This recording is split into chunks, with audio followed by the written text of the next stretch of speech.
आज दिनांक 9 डिसेंबर 2025. आज तुमच्यासाठी मी घेऊन आलेलो आहे पोलीस भरती सराव प्रकार क्रमांक 91 नंबरचा. तर आपला पॅटर्न असतो मित्रांनो, सामान्य ज्ञान, बुद्धिमत्ता चाचणी, गणित, मराठी व्याकरण, चालू घडामोडी. सध्या आपण जुन्या वर्षाचे म्हणजे प्रिव्हियस इयरचे पेपर आपण डिस्कसच करत आहोत. तर मी संदेश द संदेश अकॅडमीमध्ये तुमचं सगळ्यांचं स्वागत करत आहोत. आपलं मिशन आहे मित्रांनो, 2025च्या पोलीस भरतीमध्ये लेखी पेपरमध्ये 85+ ते 90 यामध्ये मार्क मिळवणे. तर सध्या आपण जो पेपर डिस्कस करत आहोत तो म्हणजे मुंबई लोहमार्ग पोलीस शिपाई. त्याच्यामधले 2 पार्ट आपण डिस्कस केलेले आहेत, पार्ट 1, पार्ट ए आणि पार्ट बी. आता आपण पार्ट सी डिस्कस करत आहोत. पार्ट सी मध्ये आपले प्रश्न आहेत 51 ते 75 पर्यंतचे.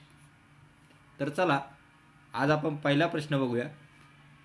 खालीलपैकी वेगळ्या अर्थाची म्हण ओळखा. आग रामेश्वरी, बंब सोमेश्वरी. डोक्यावरून केर, कानात फुंकर. आग डोळ्यात, लोणी टाळ्यात आणि आयत्या बिळावर नागोबा. याच्यात वेगळी म्हण कोणती आहे? आयत्या बिळावर नागोबा. ऑप्शन क्रमांक 4 हे आपलं योग्य उत्तर. भीम प्रतिज्ञा या शब्दाचा खालीलपैकी अर्थ कोणता? अत्यंत खडतर प्रतिज्ञा, पुढारलेला मनुष्य, दारिद्र्याचे रूप, भोळा माणूस. भीम प्रतिज्ञा म्हणजे अत्यंत खडतर प्रतिज्ञा. ऑप्शन क्रमांक 1 हे आपलं योग्य उत्तर आहे. खालील रिकाम्या जागी पर्यायातील कोणत्या गटाची अक्षरे वापरल्यास दिलेले शब्द अर्थपूर्ण होतील? ह र म, प म व, म प ह, म ह र. कोणतं होईल? म वापरला पण ह वापरला, हस्तक नाही होऊ शकत, पस्तक नाही होऊ शकत.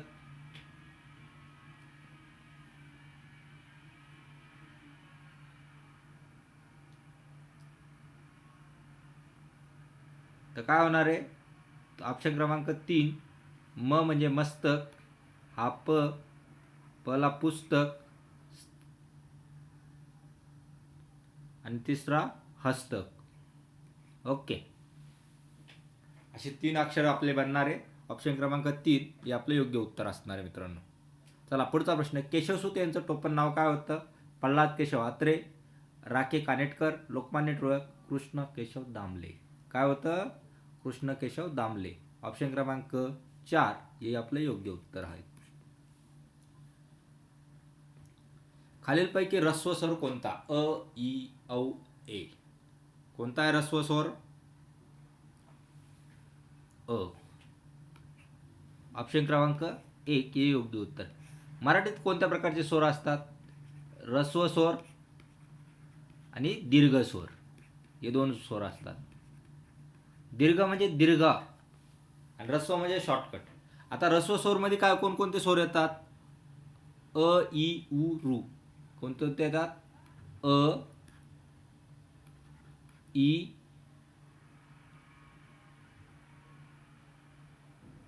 उ आणि रू. याच्यात काय येतील? अ, ई, ओ, ए, आई, ओ, औ अशा प्रकारचे. याच्यात ऑप्शन काय आहे? हे तिन्ही काय आहे? दीर्घ स्वर आहे.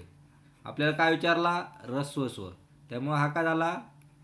ऱ्हस्व स्वर. ओके, पुढचा प्रश्न.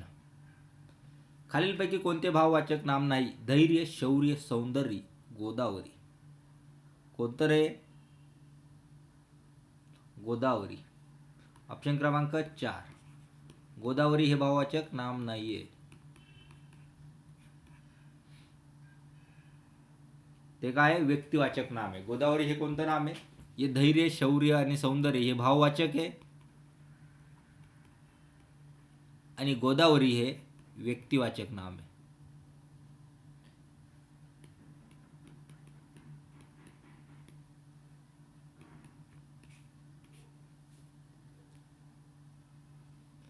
तू खूप कठोर आहेत या वाक्यातील सर्वनाम कोणते? ते खूप कठोर आहेत.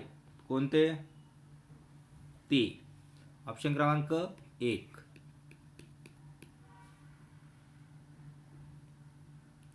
चपळ घोड्याने शर्यत जिंकली या वाक्यात विशेषण कोणते? घोडा चपळ शर्यत जिंकली. कोणता? चपळ.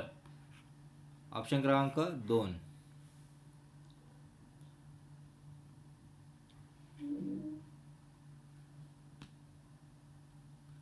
मी कादंबरी लिहीन या वाक्यातील काळ का? भूतकाळ, वर्तमान का, साधा वर्तमान का, भविष्यकाळ? कोणता? भविष्यकाळ. मी लिहीन, मी करेन, मी बघेन म्हणजे कोणता आला? भविष्यकाळ आला. ऑप्शन क्रमांक 3 हे आपलं योग्य उत्तर. भविष्यकाळ.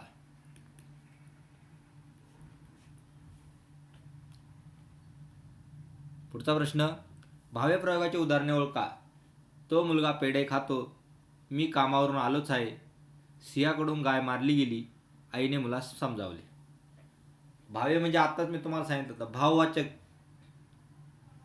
त्यामुळे ऑप्शन क्रमांक 3 हे आपलं योग्य उत्तर आहे. सिंहाकडून गाय मारली गेली. मारली गेली हा काय आहे? भाव एक. त्यामुळे भाववाचक. भाव प्रयोगाचं उदाहरण सिंहाकडून गाय मारली गेली. पुढचा प्रश्न. नीलकंठ या शब्दाचा समास कोणता? तत्वपुरुष समास, द्वंद्व समास, बहुव्रीही समास, अव्ययी भाव समास. कोणता? बहुव्रीही समास. ऑप्शन क्रमांक 3 हे योग्य उत्तर आहे. म्हणजे ज्याचा अर्थ बाहेरच्या व्यक्तीवर जातो त्याला काय म्हणतात? बहुव्रीही समास.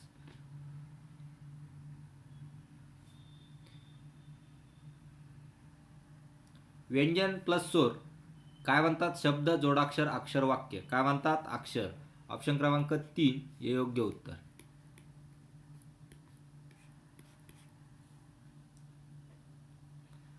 निष्पाप हा शब्द ज्या संधी नियमानुसार तयार झाला आहे त्याच नियमानुसार तयार झालेला शब्द कोणता?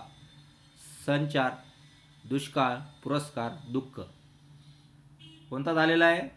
दुष्काळ. निष्पाप. निष्पाप कसा तयार होतो? पहिल्यांदा तुम्हाला ते सांगतो. निष्पाप कसा तयार झालेला आहे? नि प्लस पाप. तसा दुष्काळ का झाला?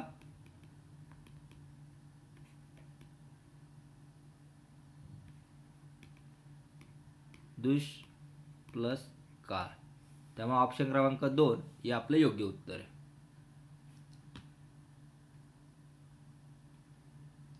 डोंगर या नामाचे स्त्रीलिंग रूप कोणते? डोंगरी, डोंगरी, सांडणी, सांड. काय येईल आपलं? डोंगरी. ऑप्शन क्रमांक 2 हे योग्य उत्तर आहे.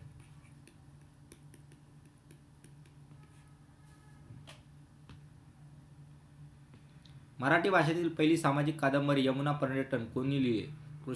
कृष्णशास्त्री चिपळूणकर, बाबा पदमजी, हना आपटे, विष्णुबुवा ब्रह्मचारी. कोण लिहिले? बाबा पदमजी यांनी लिहिले. ऑप्शन क्रमांक 2 हे योग्य उत्तर. बाबा पदमजी.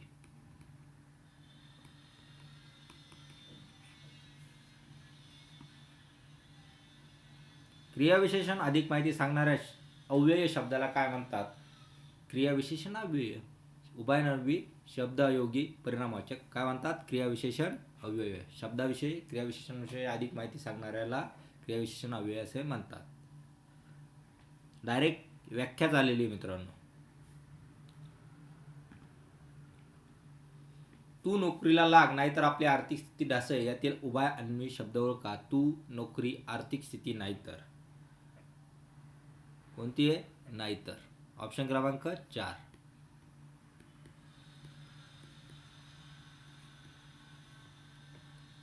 जो 2 वाक्य जोडतो त्यांना काय म्हणतात? उभयनामी शब्द.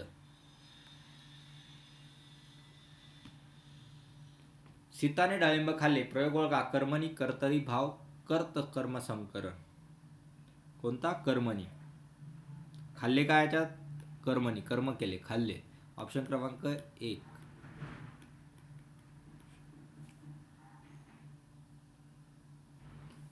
मितव्ययी म्हणजे काय? कमी बोलणारा, कमी खाणारा, न सांगणारा, काटकसरीने राहणारा. काटकसरीने राहणारा. ऑप्शन क्रमांक 4 हे योग्य उत्तर आहे.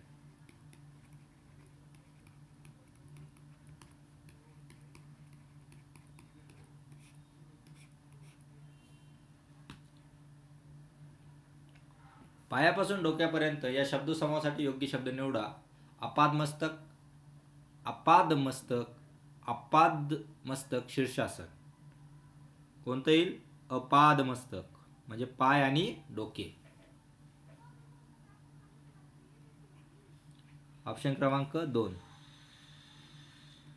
आपाद म्हणजे पाय आणि मस्तक म्हणजे डोके. त्यालाच काय म्हणतात? डोक्यापर्यंत, पायापासून तर डोक्यापर्यंतला काय म्हणतात? आपाद मस्तक. सर्टिफिकेट हा शब्द कोणत्या भाषेतील आहे? मराठी, अरबी, पोर्तुगीज, इंग्रजी. कोणत्या भाषेतला आहे? इंग्रजी. ऑप्शन क्रमांक 4.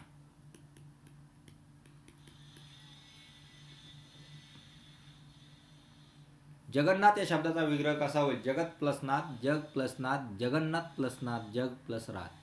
काय होईल? जगत प्लस नाथ. ऑप्शन क्रमांक 1 हे आपलं योग्य उत्तर आहे. जगत प्लस नाथ इक्वल टू जगन्नाथ. नवरात्र या सामासिक शब्दाचा विग्रह कसा? नवरात्रीचा समाव, नवरात्रीचा समाव, नवरात्रींचा समूह आणि नवरात्रीचा उत्सव. काय होईल? नवरात्र म्हणजे नवरात्र, रात्रीचा समूह. ऑप्शन क्रमांक 3 हे आपलं योग्य उत्तर.